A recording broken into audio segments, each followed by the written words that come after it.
Senate Blue Ribbon Committee. Nasa linya na po natin. Senador Lacson, Igan at Connie, magandang Good umaga. morning po sa inyo, Sen. Yeah, Connie, good morning. Igan, Apo. magandang umaga and Happy New Year sa Happy ating New Happy New Year Year po, po. Senador. Paalam lang namin, ito, kapapasok lang po. Mainit-init pa ito. Kausap namin si Ambassador Romualdez. Ayon po sa kanya, nagkausap sila ni former DPWH Secretary Manuel Bonoan. Nasa California po. At ang impormasyon extended hanggang February 15 yung kanyang pag-stay sa Amerika kasi na-reschedule daw po yung operasyon nung kanyang misis at ito inapruban po ng DOJ. Senador.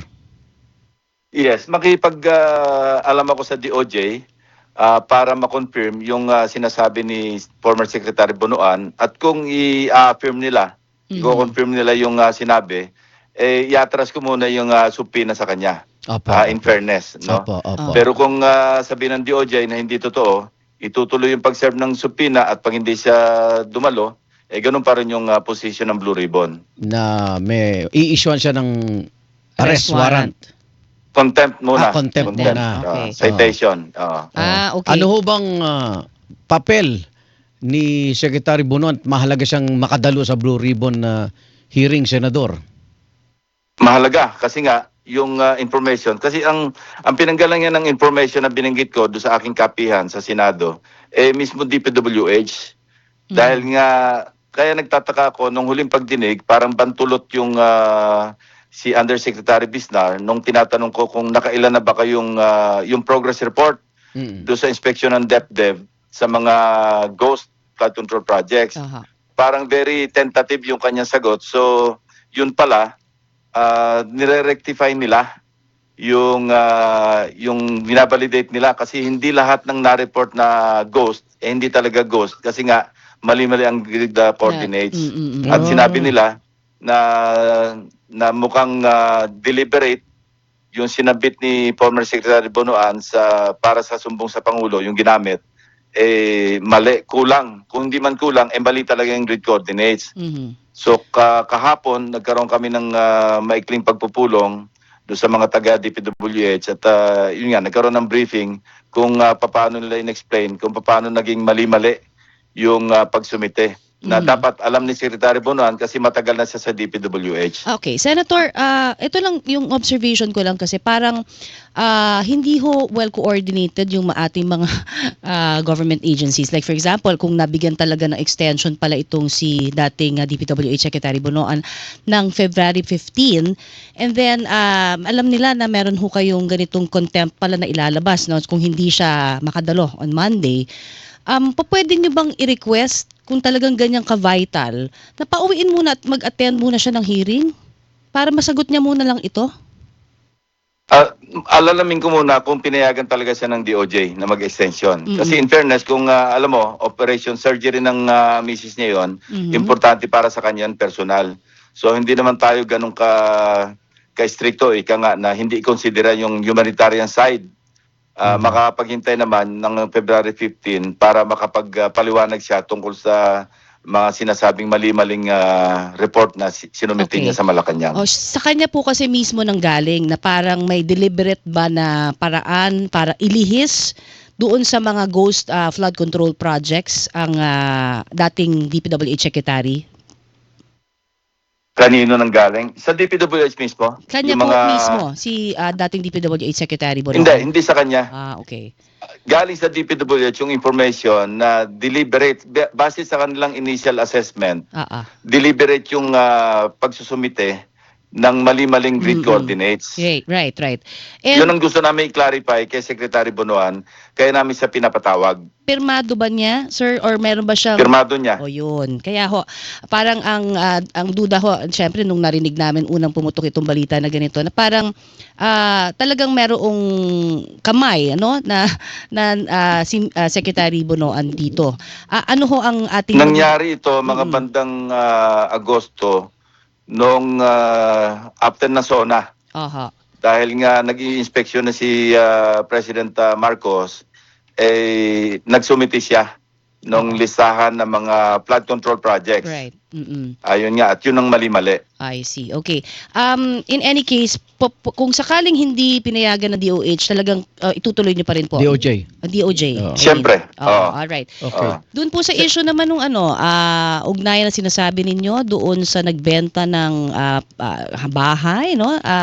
Sa isang posh village kay the Representative Romualdez at ang koneksyon nito sa mga Diskaya. Ito ho'y matatalakay sa Lunes, Senator. Yes, matatalakay yun, Connie. At may resource person Yun, oo. na iniimbitahin kami o inibita na namin para mag-testify tungkol doon. Yung resource person po ay may direct knowledge dito ho Tama yun. sa kanila hong bentahan. I see. May direct, hindi sa bentahan. May direct knowledge siya doon sa role Sa role. ni Curly Diskaya. Okay. So ito yung first time na ma-establish natin yung connection ni Romualdez sa mga Diskaya. Depende kung mabe-verify ka, mababalidate sa pamamagitan ng kanilang sinumpang salaysay Opo. na maipakita yung role. Not necessarily na nakapangalan kay Diskaya yung property. I mean yung deed of sale. Kasi nakakuha na ako ng kopya ng deed of absolute sale. Opo. Opo. Pati yung mga kabayaran, yung mga cheque na ginamit, nasa akin na yun eh. Okay. Kasi sabi ko nga, di ba, makipag-ugnayan ako doon sa former owner at nagkausap na kami. I Actually, see. that same day, after nung kapihan, nagkausap kami Pupunta. at pati yung iba pang personalidad na nakakaalam o yung may personal knowledge tungkol sa kung ano yung naging role ni Curly Diskaya. Ano ho latest information o communication with the Speaker Boji D dun sa mga inibitahan yung member ng Kamara?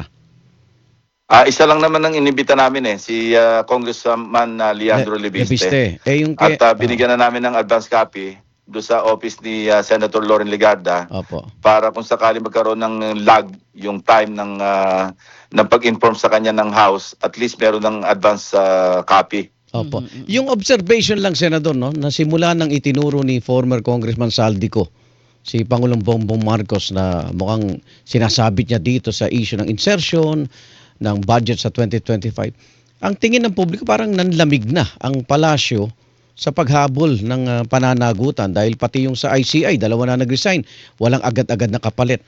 Buti kayo dyan sa Blue Ribbon, agad-agad pa kayong mag-hearing pa. Hindi naman, kasi na-issue na nga ng warrant of arrest si Saldico eh. Oo. At lumalabas, fugitive na siya ngayon. So hindi Okay. rin masasabing nanlamig yung Okay. palasyo. Good. Yun lang, na-off lang yung kanilang timeline kung kailan makapag-file ng information sa korte, Sandigan Bayan man or sa mga regular courts. Oo. So yun ang impression kasi nga dumaan naman yung holiday season. Aha. Alam mo naman yung holiday season sa Pilipinas, saksakan ng haba. Oo. Totoo. Kayo ni Senadora Amy Marcos, kamusta po, Senador? Ayoko nang pag-usapan yon kasi natuldukan ko na eh.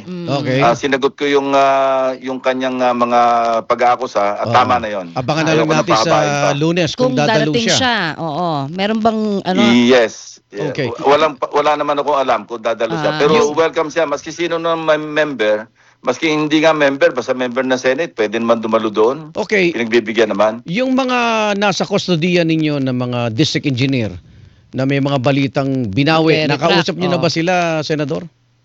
Hindi pa. ko sila pinapupuntahan sa kanilang detention place Okay. sa Senado kasi pangit. Okay. Kakausapin lang namin sila habang nasa pagdinig. Sa hearing, Kasi okay. maaring ma-interpret na inu-influence namin sila one way or the other. Kaya Tama. maski ang staff ko, pinagbabawalan ko. Oo. Huwag kayong dadalaw doon ng hindi nakaugnay sa ating pagdinig. Okay, paano ho makakatulong ito hong pagpasok sa Witness Protection Program? Nito pong mga sinasabing talagang sa perception po ng iba guilty rin talaga, 'di ba? Syempre doon sa katiwalian nito. Si Hindi Alcantara maliit ang kanilang role. At Sally Oo. Santos na aproban, sina Bryce Hernandez hindi. Yes.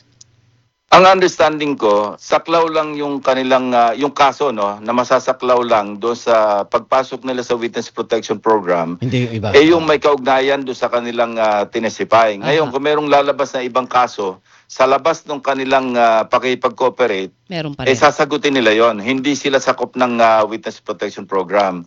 Hindi ito yung parang blanket Yes. na state witness or state witnesses na sila. Ang papanagutan pa rin nila yung mga ibang usapin na hindi saklaw nung pinasok nilang pag-testify. Okay. May mga aasahan pa ho ba tayong iba pa na makakadalo ho, makakadagdag ng impormasyon para mas sabihin na natin medyo naiinip na ho talaga, 'di ba, ang ating mga taong bayan at na may pangamba na baka ang makulong lang na naman dito yung hindi ho talaga masasabi na most guilty. Sa ngayon naman kasi, Connie, nasa DOJ, nasa ombudsman na yung Sandigan ba yun, lahat iba? ng ebidensya, Mm. information, at nagko-conduct na sila ng preliminary investigation. Aha. So anytime na makumpleto nila, magkaroon ng resolution, magpapile sila ng information laban doon sa mga sinasabing malalaking personalities. I see. Okay. So doon nga naiinip yung ating mga kababayan kasi ang naging problema, Mhm. nagkaroon ng alam mo, pag nag-overpromise ka tapos nag-underdeliver ka, Kaya nga. siyempre Oo. yung expectation babagsak eh. Yes, of Galing sa course. itaas, bababa. Pero kung nag-underpromise ka, tapos nag-overdeliver ka, ang pananaw, ang perception ng tao, Seryoso. mas hindi lang seryoso, kundi maganda yung resulta. Mhm. Mhm. Natural yan eh, di ba? Natural namang Opo. parang pananaw ng ating mga kababayan. Tayo mismo, di ba, sa ating pakikisalamuha sa mga kaibigan natin, sa ating kasama sa opisina, kapag under-promise pero over-deliver, impress na impress tayo. Mhm. Pero kung nag-over-promise, nag-under-deliver, ang tingin natin incompetent. Okay. Pero ito hong mga senador na nauugnay, papapayagan ho bang magtanong din sila? Papaano ho ba? Dadalo rin sila? Makikilahok ba sila para sa pending investigation? Yes, kasi karapatan nila bilang mga miyembro ng Blue Ribbon Committee. Di ba nung mga Okay. nakaraan, Mm. pinayagan namin sina Senator Jinggoy, Opo. Senator Joel, pinapayagan namin sila kasi karapatan nila bilang miyembro eh. Mhm.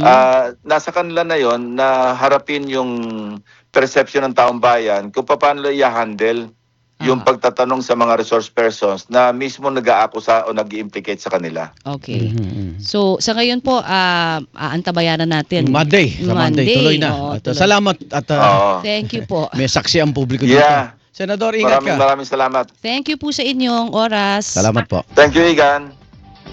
Senador Pamphilo Lacson.